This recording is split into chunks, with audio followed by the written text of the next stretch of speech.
concept of family in Africa transcends what you would typically call the father, mother, sister, brother relationship.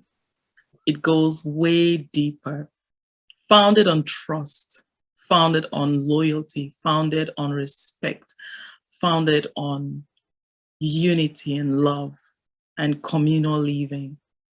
Welcome to the Summon, the African Summon, where we connect you to Africa and African culture.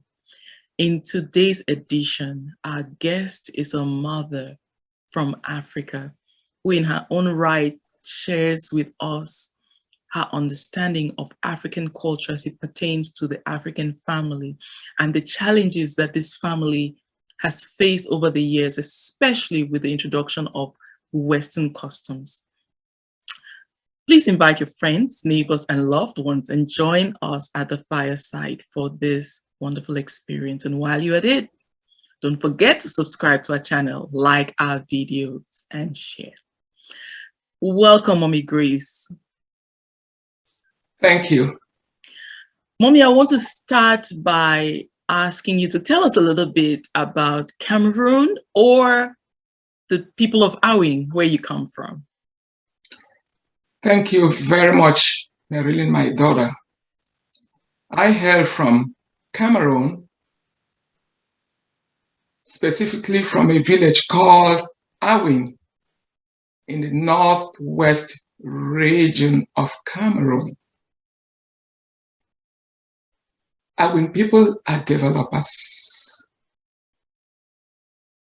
They work in unity. They don't envy each other. They, on the contrary, try to support each other for the betterment of Awing, which we've started terming it the United States of Awing. It's a beautiful village with a beautiful ruler, His Royal Highness Fonfozo II, who has been there for the people, who have worked relentlessly for the Awing people, who have been there to make sure Awing is a place where every Awing indigene would want to stay and don't go out of it. They are rich in the production of food. Typical food, you have they produce beans, corn, granuts. You can name the list. And their typical food is achu. If you go to certain places where you have parties, no matter the food that is served on the table, an Awing man will want to go for his achu. And guess what, Marilyn? Two main soups that they eat with, the black soup and the yellow soup.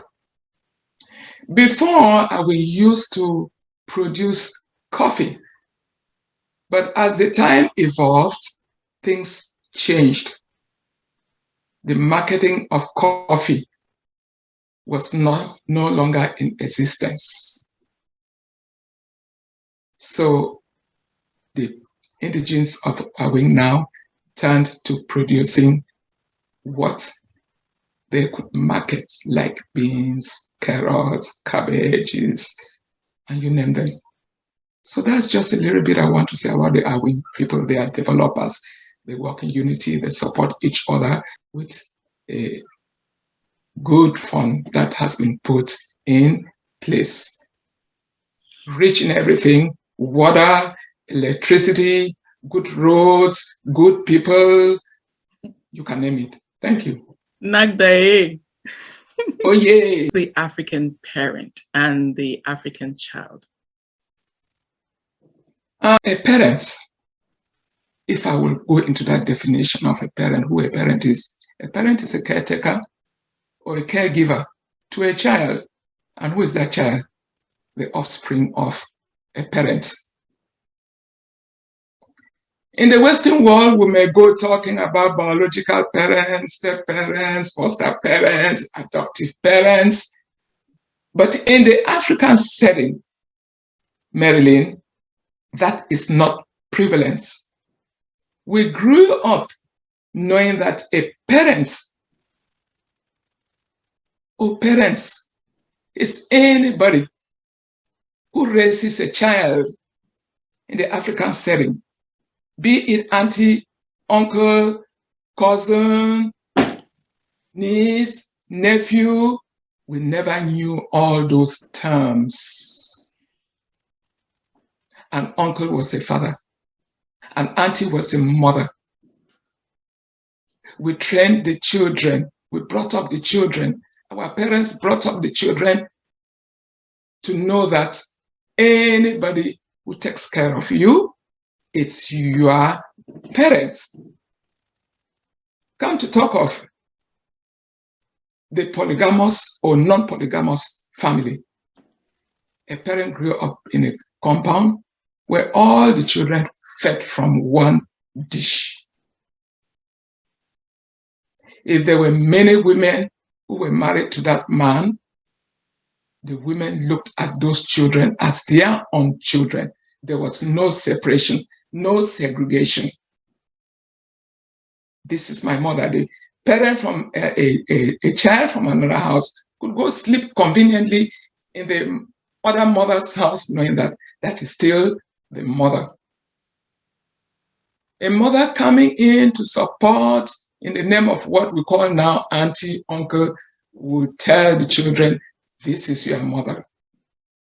But now as education came into place, the children started digging and saying, but you said this is my mother, this is my mother. But we're taught in school that this is my auntie, this is my uncle, this is my cousin, and so on. But in the African setting, they lived in such a way that there was no bias, no fear. A child could eat from the plate of another woman. The children ate together without any fear. The man treated the wives or the wife in a way that they should understand that any child who is in that compound is a child. Any parent who comes from where auntie, uncle is your daddy. So they lived in that unity, understanding that anybody who contributed in bringing them up, nurturing them, supporting them financially, encouraging them, directing them, guiding them, loving them, and respecting them. Anybody who played that part, who played that role, was a parent. So essentially, the parent is naturally the father and the mother or mothers in that home. Just to describe it a little bit more vividly for people to kind of get it. Their parents, sisters, and brothers who came by pretty often so the person you would call today auntie and uncle is mother and father too, because they engaged in that. The parents' friends who came by were also mother and father. So you don't see this child stranded on the way, or the child doesn't come to your home and you treat them any different from how your own child. Essentially, you're giving that child, if they needed transportation, it was your responsibility to take care of that. If they needed food, there's no distinction between what kind of food you will give your child and what kind of food you would give that child, because they are your child. They had the same thing. If they needed just whatever. And if there was any settling of a bill that had to take place, that was in the background between the parents, not anything a child would know. All they knew was that's your parent. And the moment you meet them, there's no question as to who's my mom, who's my dad. You are in front of your father, you're in front of your mother. Am I correct, Mom? Sure.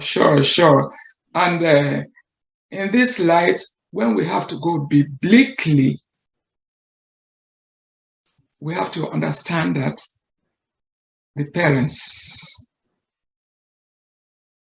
are pastors and priests, and the children are in ministry. So if they go astray, you will be held responsible in the eyes of God. So essentially, all these people we've defined as parents had the responsibility of discipline as well. Is that correct? Sure. If you mess up outside and you see your dad's friend, be sure that the discipline isn't coming from daddy. It's coming from the daddy in front of you. He's going to discipline you, and you're better off not telling your own father because he will beat you for making his friend beat you up. Am I right? You are perfectly right, Marilyn. You know, civilization has changed a lot of things. In those days, any parent meeting a child on the way who was misbehaving, or in the compound who was misbehaving, had the right to punish that child. They usually say, don't spare the rod and spoil the child. Any mother, any auntie, any uncle, these are all parents who met whichever child around the compound or in the street and tried to discipline. You had no problems from anywhere because you were playing a vital role. But nowadays, touch my child, and I'll ask you why you touched that child. Why? So every parent had the right to treat a child in the way he or she felt, treating that child to come out to be an upright somebody in the future. So, Mommy, tell us, what's the role of the parent in the home and versus the role that a child played in the home? We're talking about, naturally, children are of different age groups. So there's the little child, there's the adolescent child, and maybe the older child. Please help us understand the dynamic of that home and how who's doing what, who's giving instructions, who's giving discipline, and how are the children responsible, and what kind of work are they allocated, and what's their responsibility over the years of their childhood. In the African setting, in those days, the parent was the main breadwinner. Take for instance, when coffee was still, productive, selling, the father was the one who made sure this coffee is being harvested by the wife or the many wives and the children plus himself. When it is sold, the parents had that obligation of taking care of the children and their mothers financially. The mothers then, had no right to, saying, going to ask the man or the parent or the husband, please give me that money, I need to buy books. Buying of books, buying of outfits, whatever was the duty of the father in support of the mother. These two parents, being auntie or uncle or you name it, the parents served like advisors to the children. They advised the children wherever they went wrong. Parents were the support system. Solely the support system, especially the fathers. They made sure that the children had all they had. But mothers too equally did their farm work, sold their crops, and supported their husbands to make sure that the children equally had something, or books and so on. But in some of the homes, you will be surprised that some of these mothers in our African setting, when they sold these items, they went and put the monies in the man's hands. He was the one supposed to know how to handle this money in taking care of the children. So essentially, the nurturing role, the mother played a huge role in making sure that everyone was fed, clothed, the house was taken care of, the management of the, probably kept her eye heavily on the day-to-day operation and management of who was doing what was being done, and the father was providing the resources, providing the items, was making sure that the funds were there for whatever had to be done. Did I get that right, Mom? You got it. The mother was a support system to the husband. She had to keep reminding the husband, oh, the children need this, they need that, and so on. So she was like an informant, source of information, because the man, did not know everything, or was not capable of knowing everything. So in terms the parents were really a loving companion to the children, really loving companion to the children, support system, comforters. That's the big role that the parents played, in the home of their children. So in terms of having grandkids come into play, how do these parents relate when they have grandkids? What part do they have to play at this point? The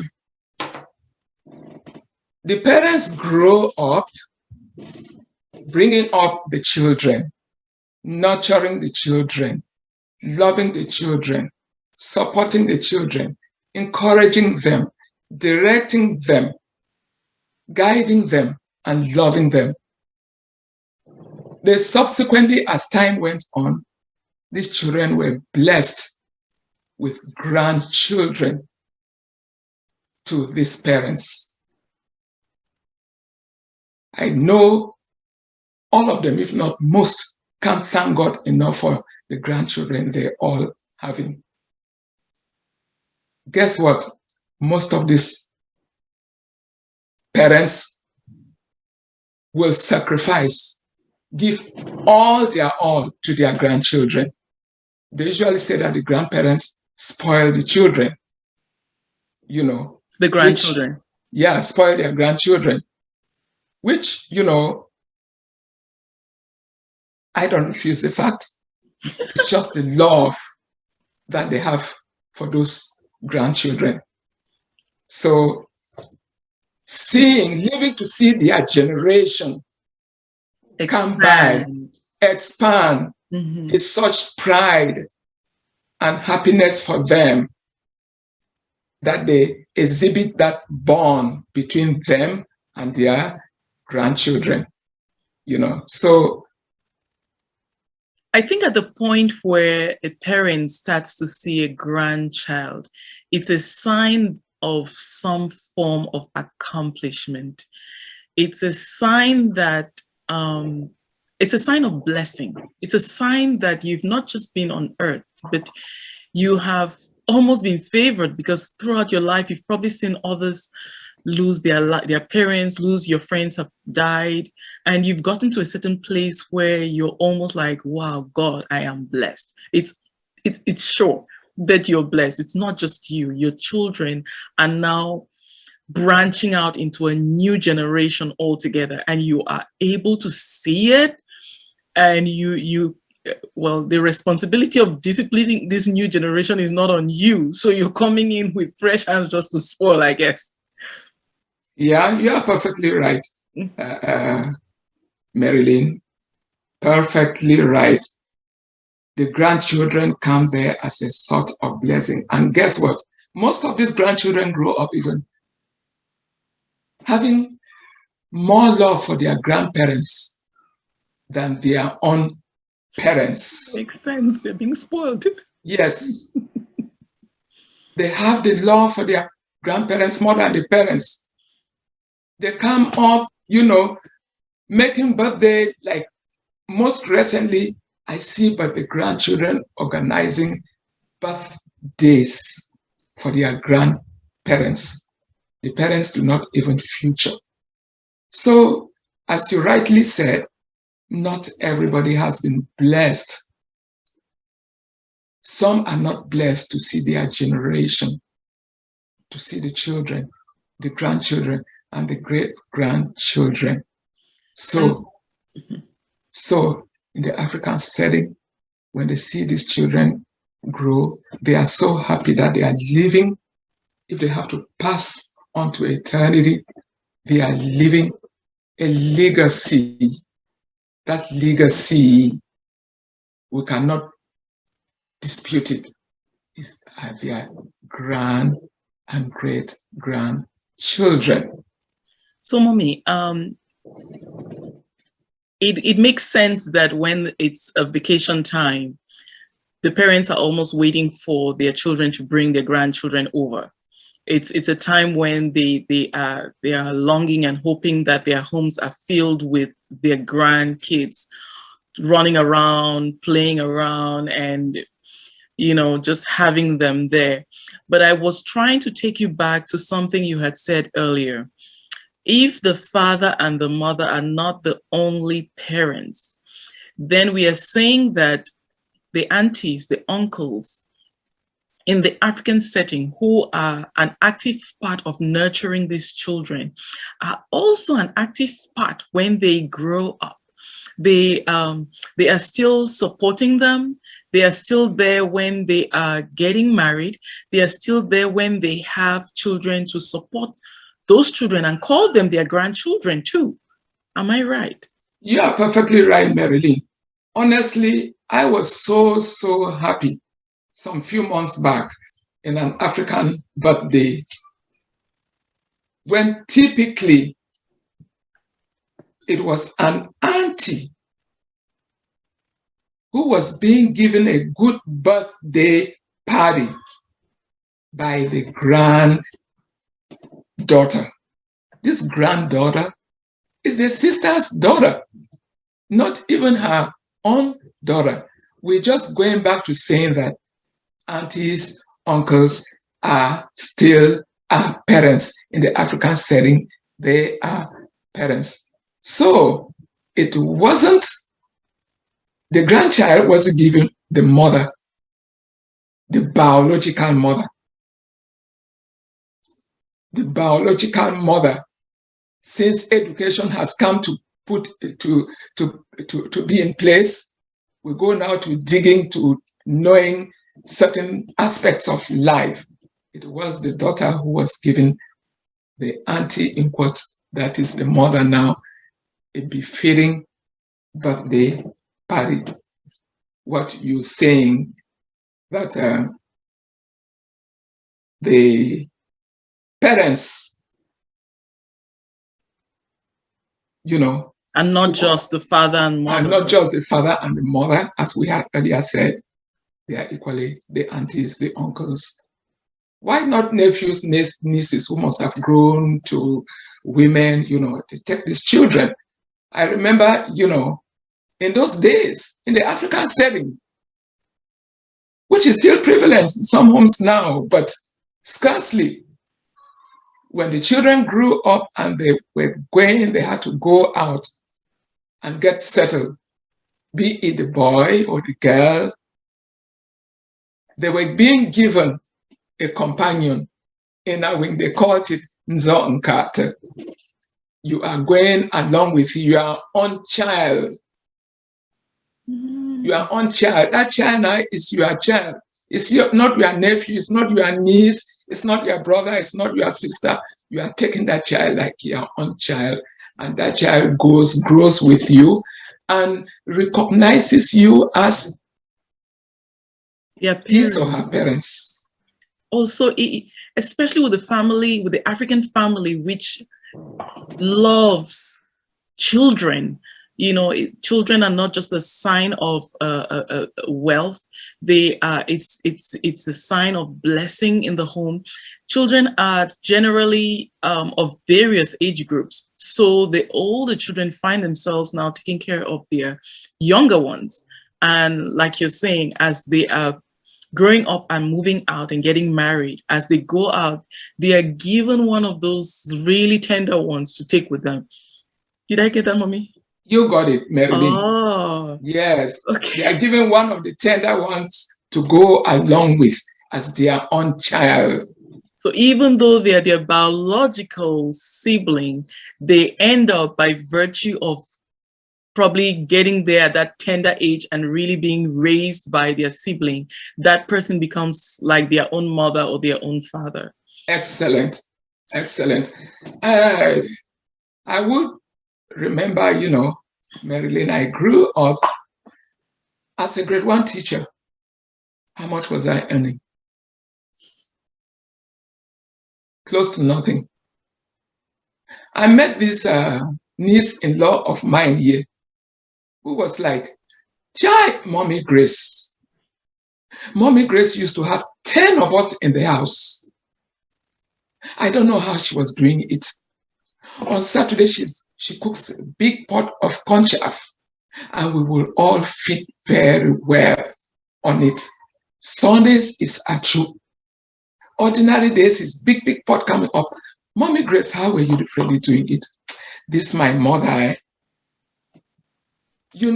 These are nephews, nieces, who came. I just embraced them like my own children. And I will say I am blessed today because just that recognition that many of them see me, and it's like, wow, we don't know how you were doing it. My own biological children will say, "Mommy, how were you doing it?" Say, "Mommy, we were sleeping, always sleeping 3, 4 on our bed. We didn't even know that this house belonged to us. We knew that Mommy Grace had numerous children. We could not question. This is what my children sit now and they tell me. How were you doing it with just 125,000 francs then as a grade 1 teacher?" I'm just going to concord the fact that, any child you embrace in life, give that child the maximum treatment you can as a parent. You are a parent at that moment in that child's life, no matter where the child is coming from.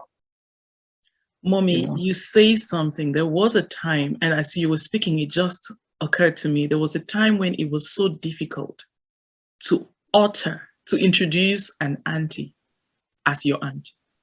There was such a time when the fear of God will possess you in fact, you would be called possessed to have concocted that notion that your auntie was your auntie. She was your mother. You could not introduce her as, "This is auntie." And similarly, it was just outrageous to call your cousins. They were your sisters and your brothers. It was not a question. It was not something. This whole word cousin, just, does it even exist in the proper African culture? Auntie, and I mean, I know in school we've learned that there's auntie, there's uncle, tell me, does it exist in African culture? Marilyn, in fact, the chat I have with my sister, I don't call her a cousin, I call her a sister. And we keep saying, she keeps saying, Grace, and I keep saying, sister, I wouldn't want to mention the name. We really have to make our children understand that there is no terminology as cousin, nephew, niece, or nieces. They are our children. We should avoid that usage of the word cousin. In the African setting, we don't know that.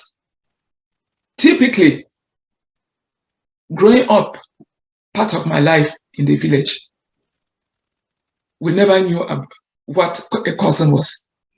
We never knew what an auntie was, an uncle was, a nephew was, a niece was. We embraced everybody like brother, sister, or parents. But now the Western culture has come and, digging into the book, some children will come and is like asking you, but this is my mother's junior sister. Why should she still be my mother?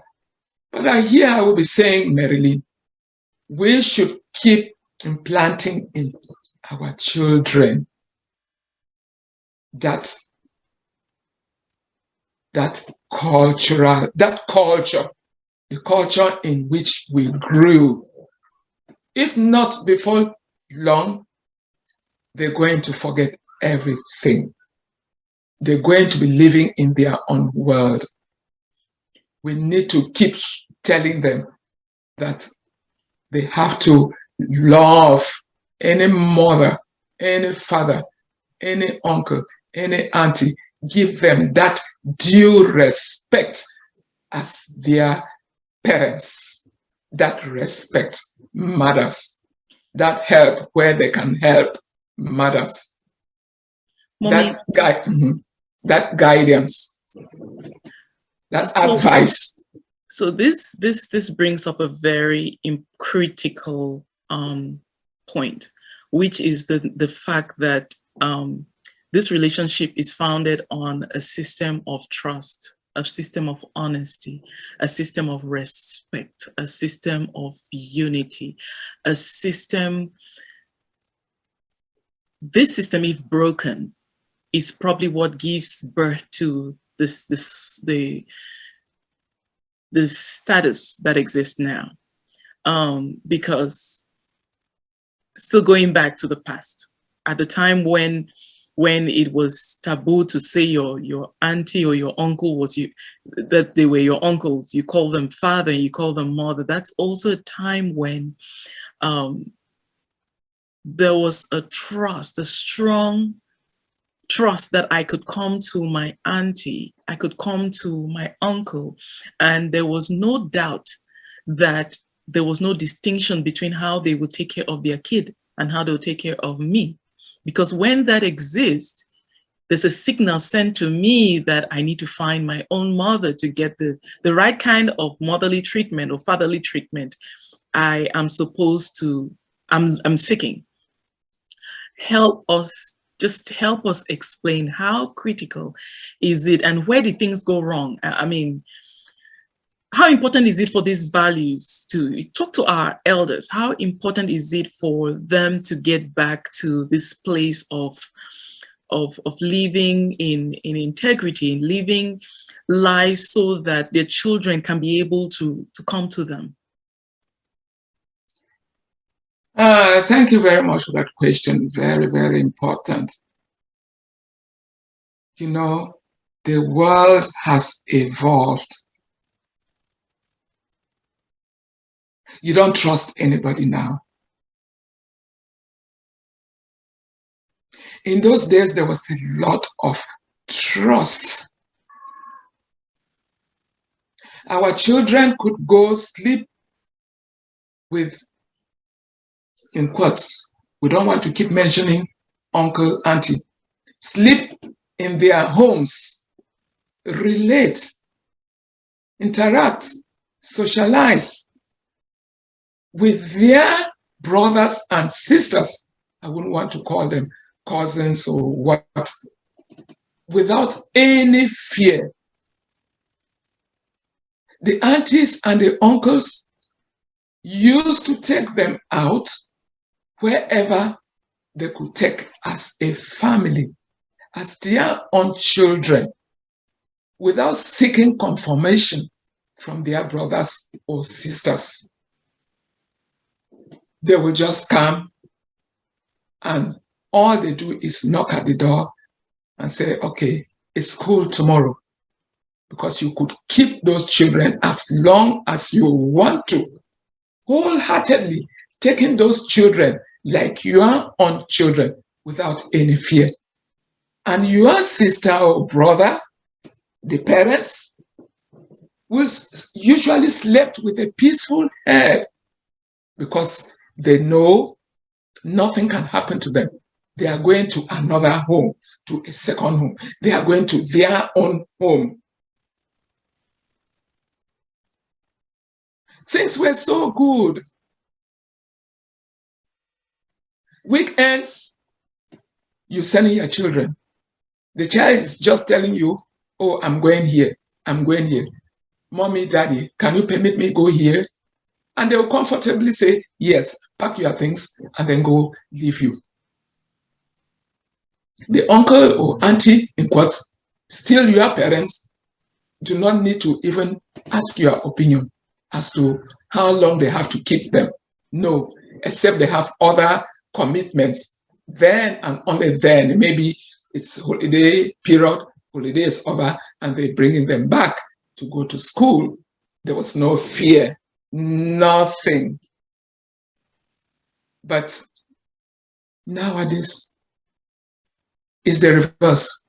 So what I'm insinuating is that let's try as much as possible to advise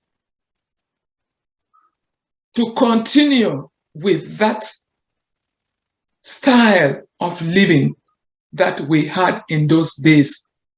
And, try to advise, try to live in peace. All this is coming because we don't live in peace. Families are not living in peace. You find brothers, sisters quarreling, nephews, uncles quarreling, so they don't have the trust for each other. So it's just a question of, who matters, to bring the families together and say, this quarreling, all this will not help us. Because they say what you do, even if you don't have it, your generation is going to have it, be it positive or negative. So we have to advise the family when we have family meetings. We should tell them it doesn't pay. All this knocking of heads does not pay. Our famous politician Achidi Acho used to say, when the elephants fight, it's the grass that suffers.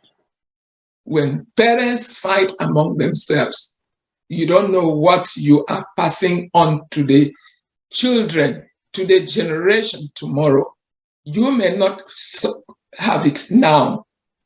You do something negative to a sister's or a brother or what child or a curse or whatever. If it doesn't happen to you and your children at that particular moment, your generation is going to have it. Your children or great-grandchildren would normally have it. So it's good for us really to have this talk when we have meetings, assemblies, conventions. We should give talk on critical topics, that will go a long way to bring us back to the way we lived with our parents, the way life was before. We don't do this in the nearest future, our children will be lost. Mommy, somebody would wonder why we would take on a subject like this. And just to get this clear for our audience, Africa's competitive advantage resides within Africa, not without Africa. Nobody outside of Africa is going to rebuild Africa. Nobody. Nobody. It is those things that we have that are good, that we should harness, that we should get back to look back and see how to sell. Just thinking about like an example, the architecture. People seem to be the only people in the world who seem to want to mimic the architecture of the rest of the world. You get to a country and you find the pride of that country residing in the fact that their homes look like homes in the United States or homes in Great Britain or homes in some other part of the world. Well, the person who is indigenous to that area In other words, what you're saying is if they came to your country, they'll be more at home in that house than you would be in that house because they know how to operate in that system. What about our own architecture? So take that illustration and bring it to the family. Other people have a system of running their homes, and we are sending our children to learn in their culture, in their societies. But the danger is we have not taught them our culture. We have not taught them our system and the value that lies therein. If they do not understand, they cannot live like Africans. They don't understand why it's important for me to keep a relationship with my brother, with my sister, with my nieces, my nephews. They don't understand why. So they easily throw it away and start adopting the cultures of the societies in which they live. Guess what? You start thinking, oh, I'm from Africa. Where are you from? I'm from Africa. Really, you are not, because your skin may be dark skin, but you really are inside of you a mulatto. You are something different. You are neither African nor Western, because surely when someone asks you in the West where you're from, you're not saying you're from there. You are saying you're from Africa. And when you get to Africa, we'll tell you, where are you from too? And you'll be saying you're from, aren't you from there? But you're not. So it is important that our people understand our culture, understand how to relate. Because if take the way our homes were, there's the home of the father, not trying to propagate polygamy. There's no need for it to be polygamous where there's no need for that. But saying that, don't we have our own structures? Don't we have, the structures are within the way we treat our brothers, loving them so that their children can see that, listen, we are strong because we are one. Because my brothers and sisters agree, our children stay together. They may be in different parts of the world, but they can easily come together and unite. And that is a force that can make, that's the only force that can make Africa strong. This new force of, these are my children, those are your children, oh, I'm afraid of, let my friend, you're trying to send a child abroad and make sure you don't tell your auntie. Make sure you don't tell your uncle. Make sure you don't tell this person. Then you give it a few years and you start telling that same child, you've not talked to your uncle, you've not talked to your auntie. They're like, oh, those are your parents, you need to go talk to them. The child is wondering, but this is the person you warned me against. You told me this person was not good for me. If I cannot tell them, trust them enough to love you, my parent, and be able to tell them that I'm traveling to a little place, how can I now come and bare my heart to them? I'm trying to start a business. Of course, if they were capable of preventing me from progressing at the time, they will have another opportunity now. So I think there is a connection to all of this. I was just trying to home in on the fact that we are not babbling here. It's setting a foundation for us to see that we belong to somewhere, that our culture, we've gone so far. And anyone who's followed our conversation can see just how much of a picture we have painted of what we really should be and how far away from it we are right now. It's something that could make us start crying, but it's important that our people know that the African culture is not what we are handing over to the next generation. It is not. And if we don't do something, everybody has a part to play. Small part. Start loving your brother. Small part. Start loving your sister. Small part. And not because you give them a gift. It's about the content of your heart. The disposition, the purity of that heart. Where if it's just one cocoyam you have to share, you're sharing it with the integrity of hearts that could bring a kingdom to a standstill. If it's an abundance, it's not for you to go showing how much you can oppress the rest of make them now slaves over you. It's about, you've been privileged to be in a place where you should help others to stand. Those are the things that our people should start changing, and knowing that we are breaking the fabric of our own strength by not creating these family bonds, these communal bonds, because that's where Africa stands strong. Mommy, I have to ask you another question. What's the place of the parent in their child's home? Coming to your question, Marilyn, a parent in a child's home plays a part of an advisor. When the children are going wrong in certain aspects, certain things, they could advise. They are there to advise. They serve like a support system. When the children are going handicapped in one way or the other, if you, the parent, you are viable living in that home, why can't you support them? Why can't you advise them? If you did it this way, I think you'll be comfortable this way. So they serve like advisors, support system. They are comforters. Our children at times have little problems in their various homes, you know. And if it filters into the ears of the parents living in that home, what happens? They comfort, they say, see, I underwent this, but this is not the way it was handled. You go into your room and solve it. Life is not all that smooth. All will come to pass. My children, let's keep up. So they are like a source of wisdom. Parents have a lot of wisdom. You know, the children turn to look at the parents. If you are a parent misbehaving, the children will copy from you. So you have to set the pace. You have to set example. Yes, you have to be a living example as to your behaviors, as to your words. You know, they are equally a loving companion to kids, to their children. Believe me or not, there are times when these children are just to themselves in the house, going and doing all the jobs, you know, coming back, maybe to the farm, in the African setting, farm, work, and so on.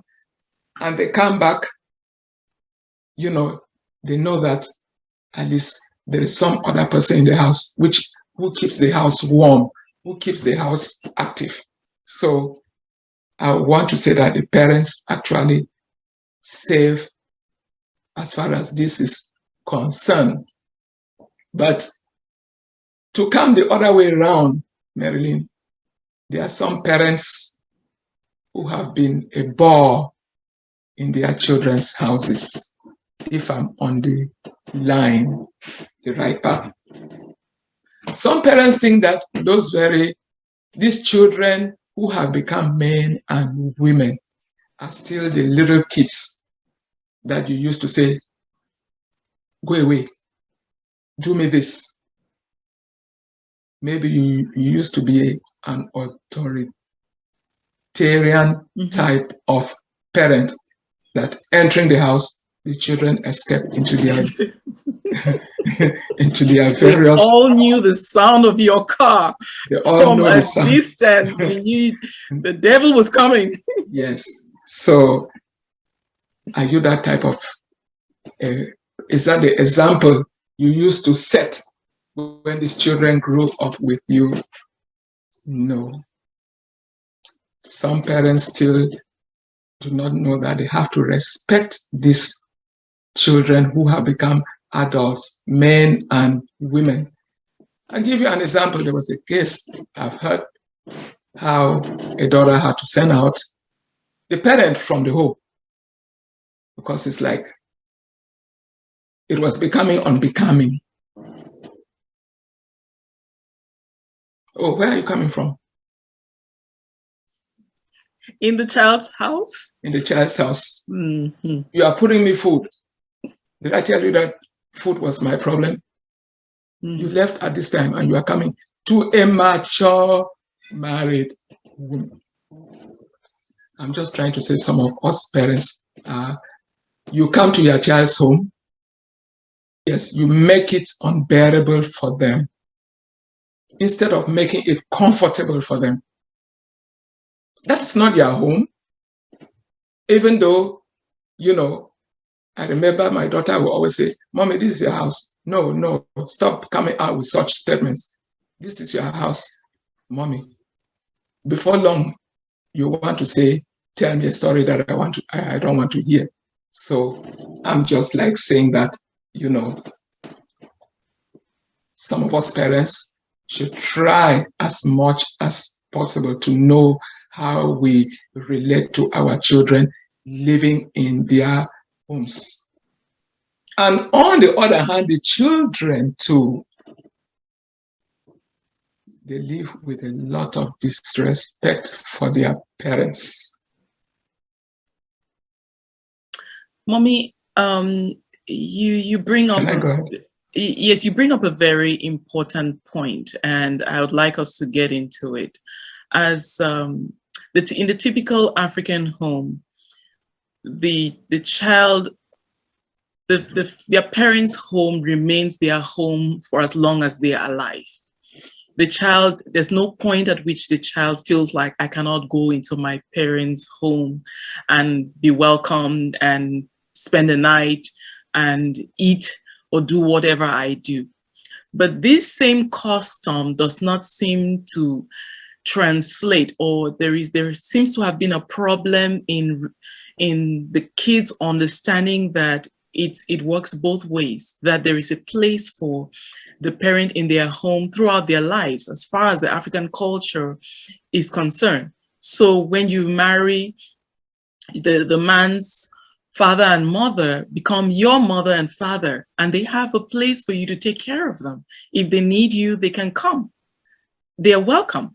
And likewise, the man's in-laws become his parents and they are welcome.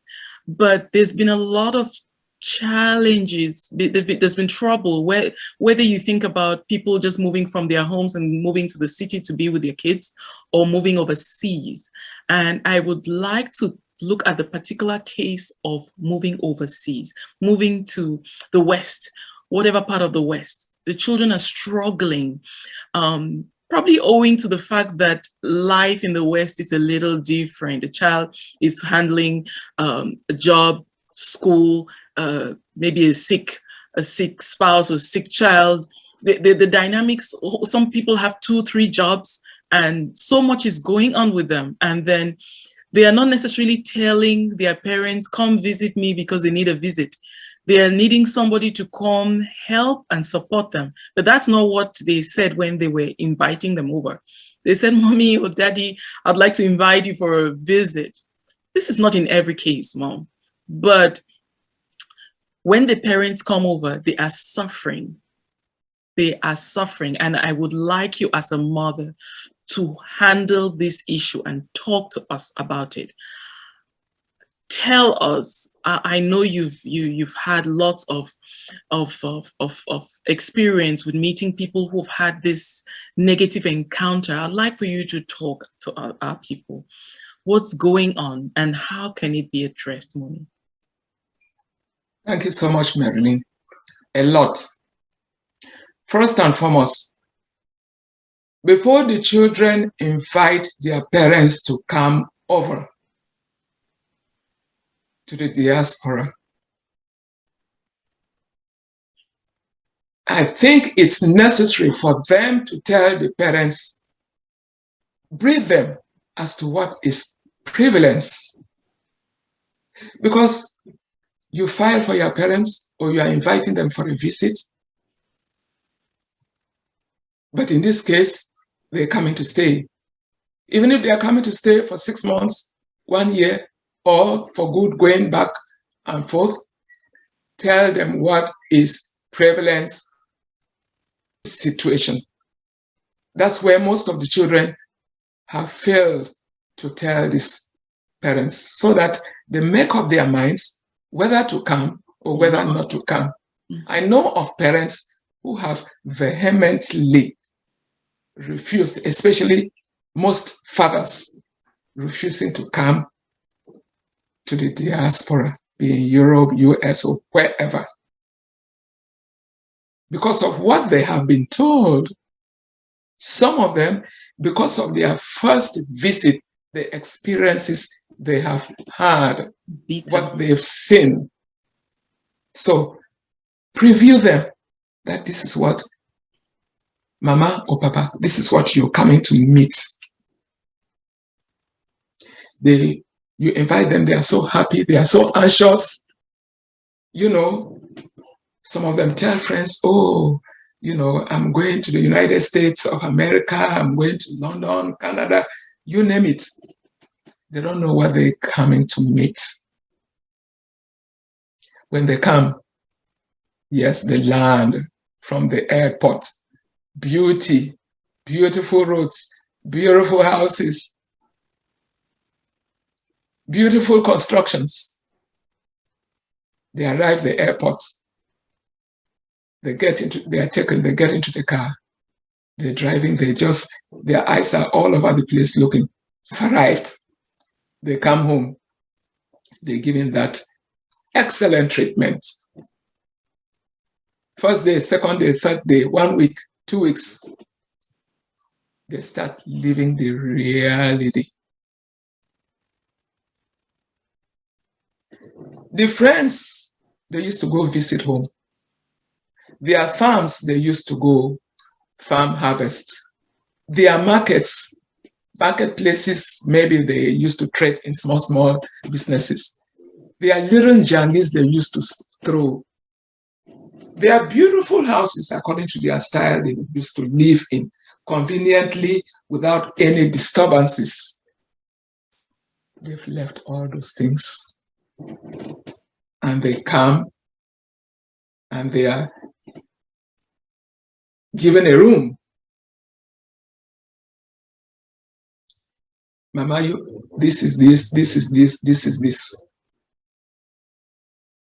After 1 month, especially where there are babies, the parents are so excited seeing their grandchildren, having a touch of their grandkids, playing with them.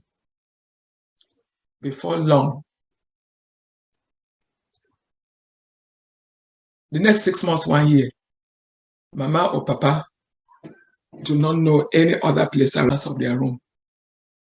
Before long, especially mothers are being taken as house girls. You don't know that the work they have in the house is twice the job you go out there to do. You've left a baby for them. They have to give that baby back. They have to feed the baby. They can't see the house clean, dirty, and they don't clean it up. Maybe they have to do laundry. They have to fold dresses. They have to cook. Meanwhile, back home, they were not doing all of these things. Mm-hmm. The children have grown. They are all gone out. So they are maybe living with 1, 2 other children of theirs. We're talking African setting. Mm-hmm. We're not saying that they are living with brothers or sisters' children. Mm-hmm. That all those commitments are not there. They are free in Africa to do what they want. So here, our children don't even feel they have to take these mothers, these parents out and they show them places. Let them do at the shopping. Take them out and say, Mama, what do you want? What will you want? I want us to go out. Give them the card. Pick what you want. Pick what you want. We don't feel that they left responsibilities back home financially. Why can't we, the children, open at least an account for them to make them feel comfortable and give that card to them? That Mama, this is your money.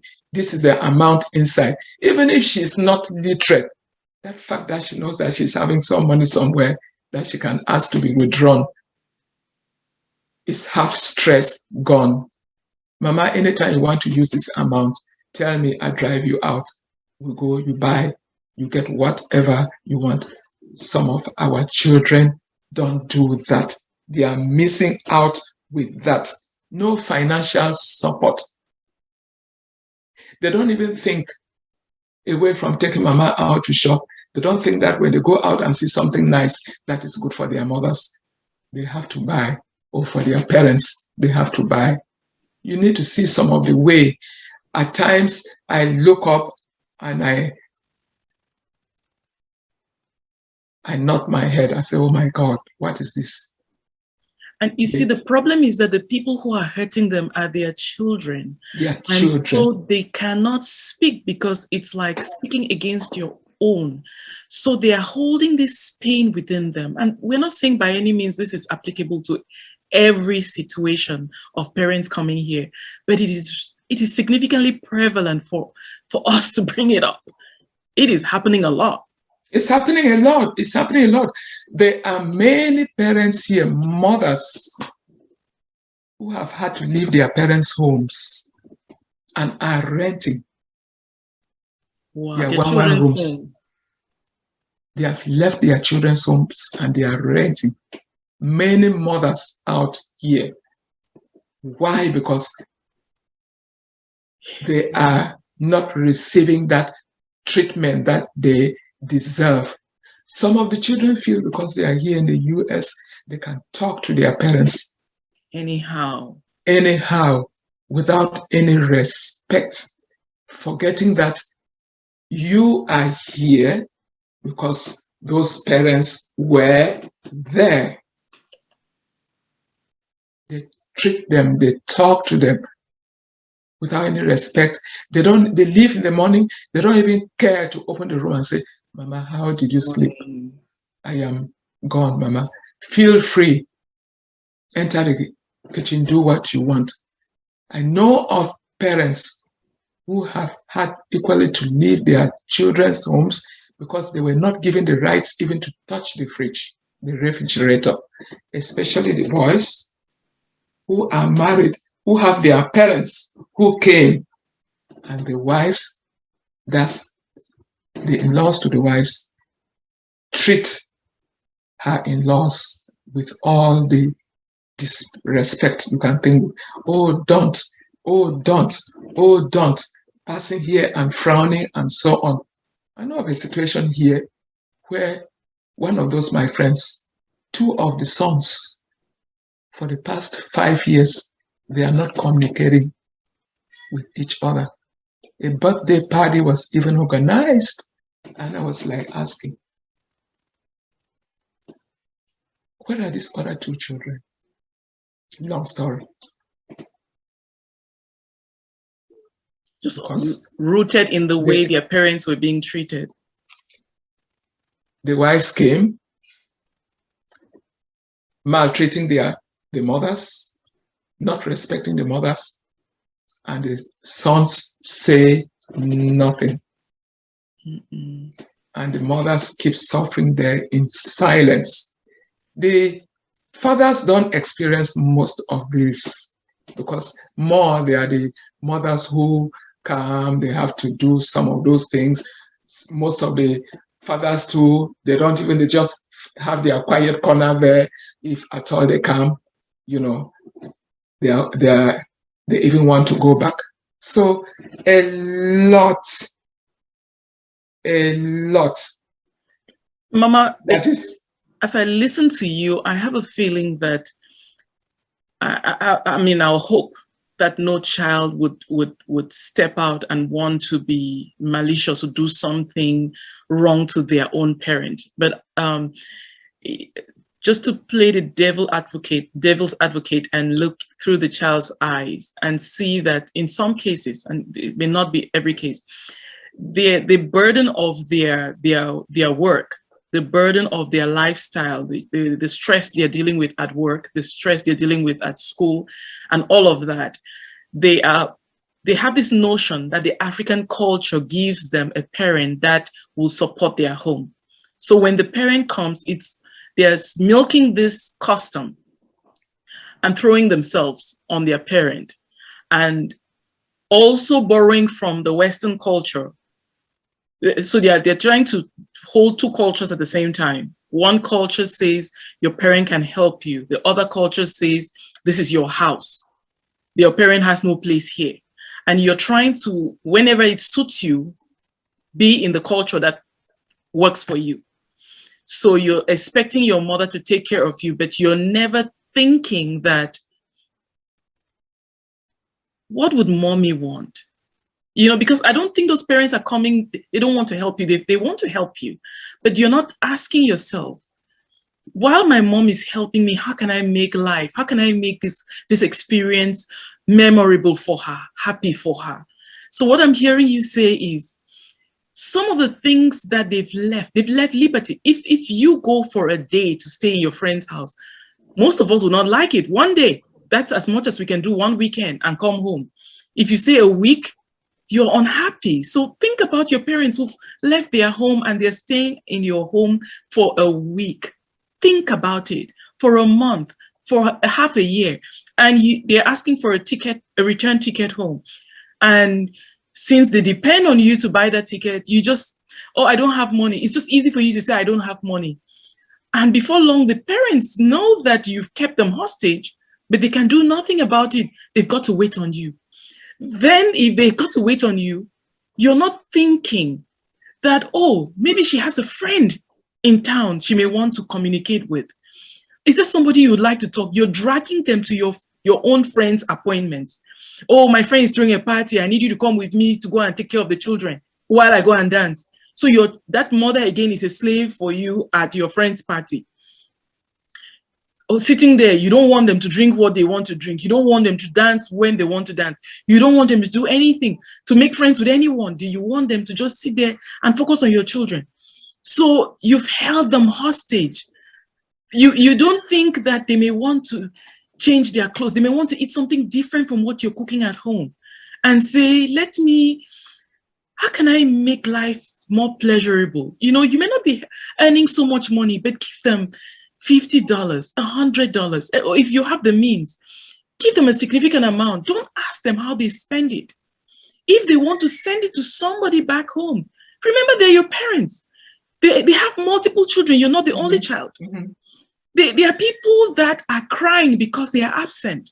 And they're sitting in your house and thinking, oh, this is my child. But because they are not biological to you, you have a disconnect between how your mom can be responsible for that person.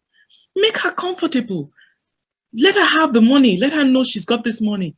If she wants to send money home, no question asked. Send it. That's what gives her joy. That's what gives her pleasure. In the same way, nobody is asking you how you spend your money.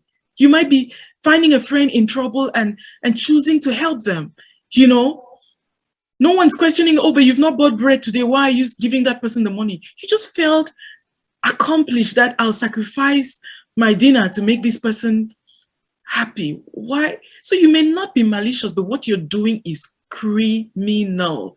You're killing your own parents by keeping them in that house and not giving them the ability to, they can't get what they like, what you would like, and expect them to like it and eat it when they are not interested. So this drags on from year to year.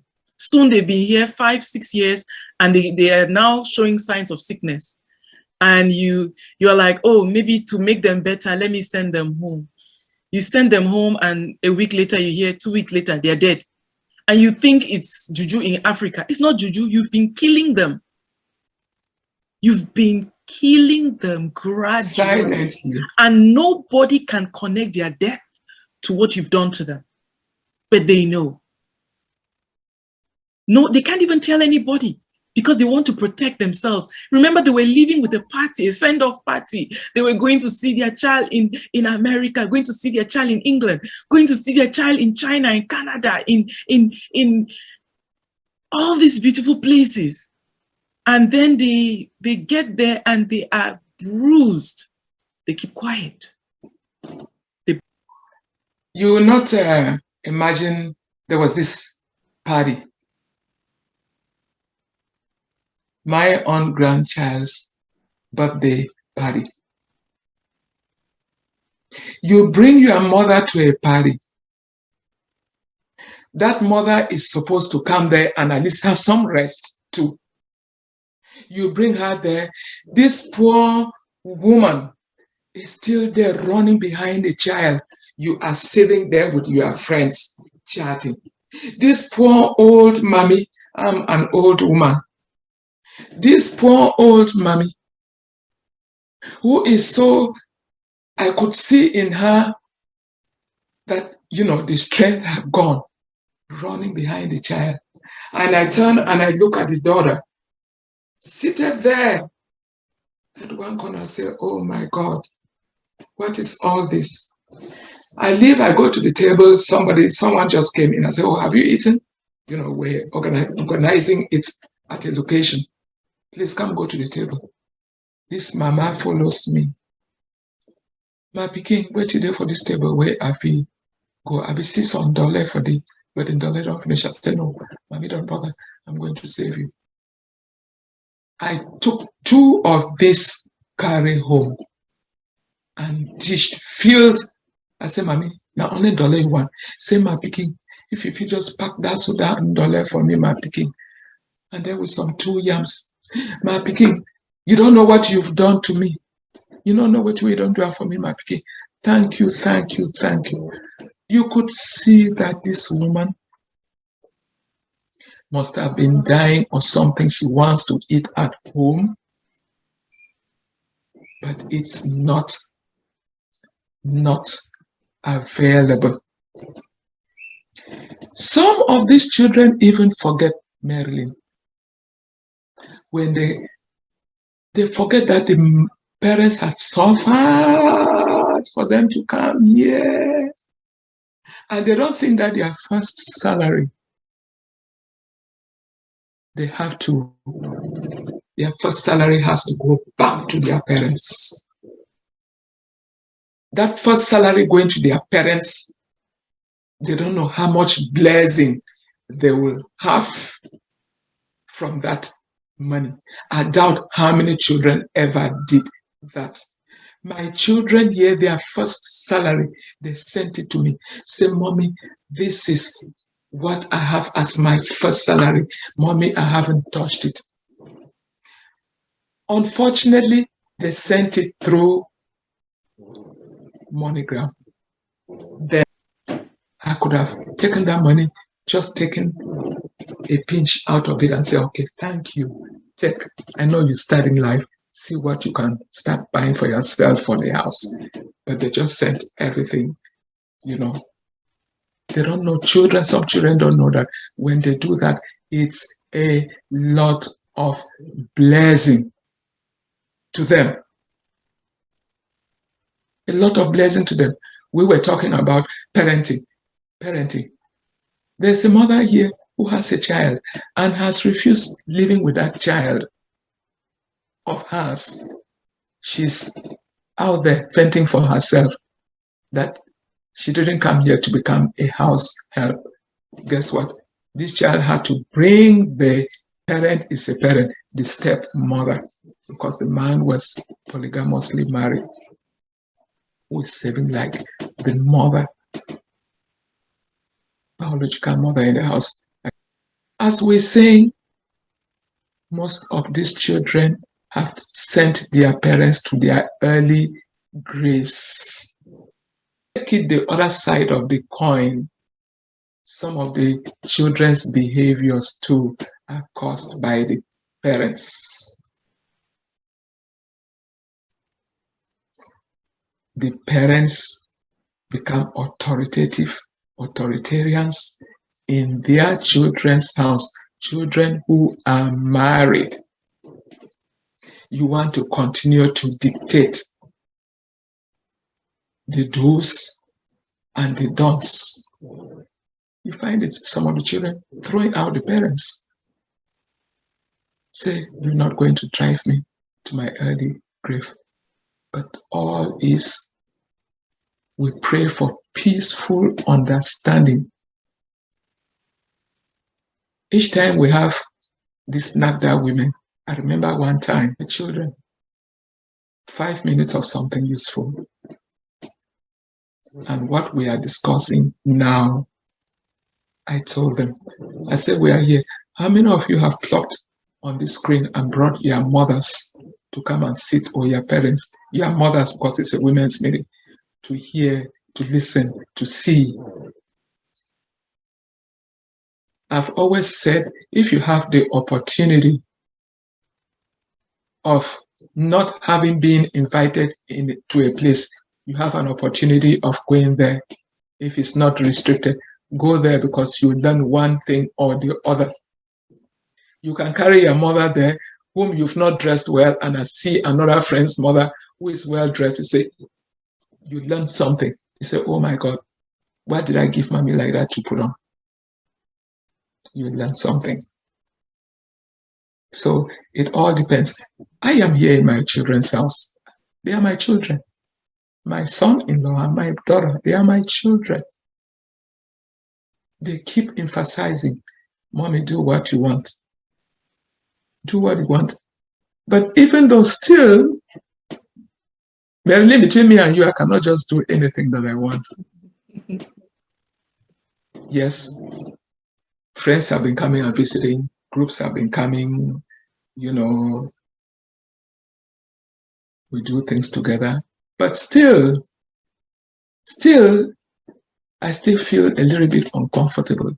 And they kept saying, no, no, no, no. Even though I take the house like my house, I ask, because we're always talking of others' story, other people's story, instead of trying to talk about yourself. In my children's house here, husband and wife, apparently I take the house like my house. I don't ask them for anything. Aww. I drive my car, I go and do my shopping. Good job, Mama. Good job, I come, I cook. They may be crying of a certain bill. I say, oh, take this. Mommy, we are the ones supposed to be taking care of you. Mommy, what is this? I say, please, I've not come here to, make you people uncomfortable. I've come here to make you feel comfortable. I said, those are the keys of my car. If I'm in, you want to drive it, please feel free. Take any car, any of you. As we go, I go and shop for my wines, shop for drinks for the house, shop for food. Whatever car I'm driving for that day, if the fuel is down, I feel it.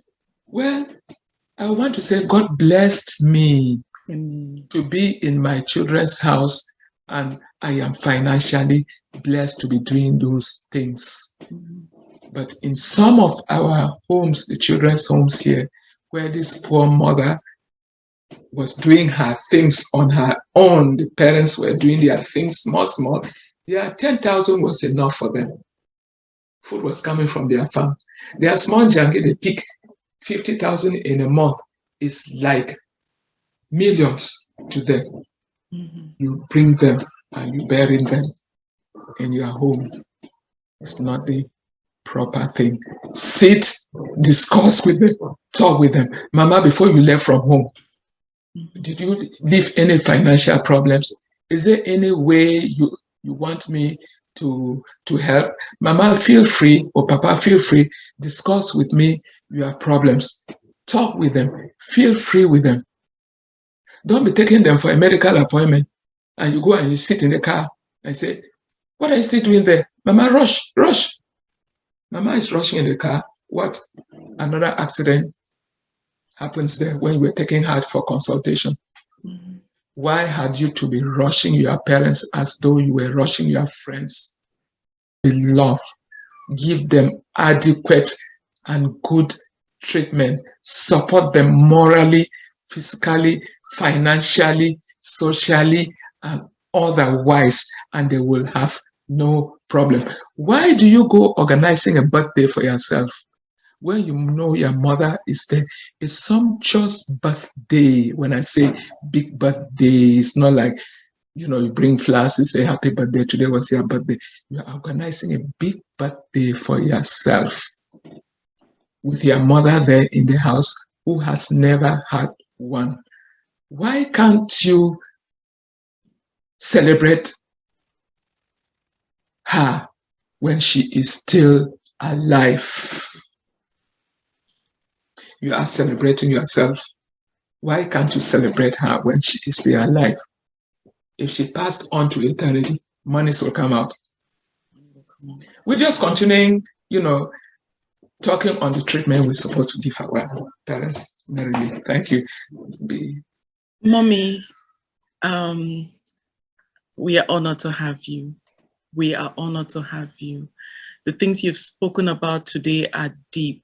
The things it's going to take a little while to digest, to dissect, to understand the magnitude of what you've just downloaded into our lives. And I just want to say thank you, Mom. Thank you very much for agreeing to take this challenge.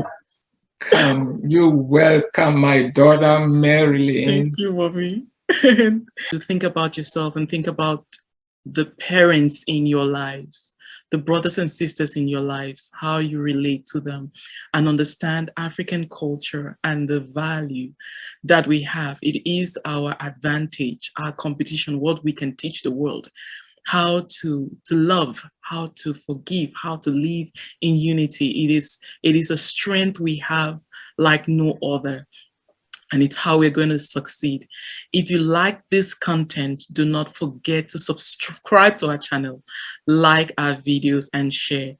Manondo Akono saying, thank you for responding to this sermon. See you next time.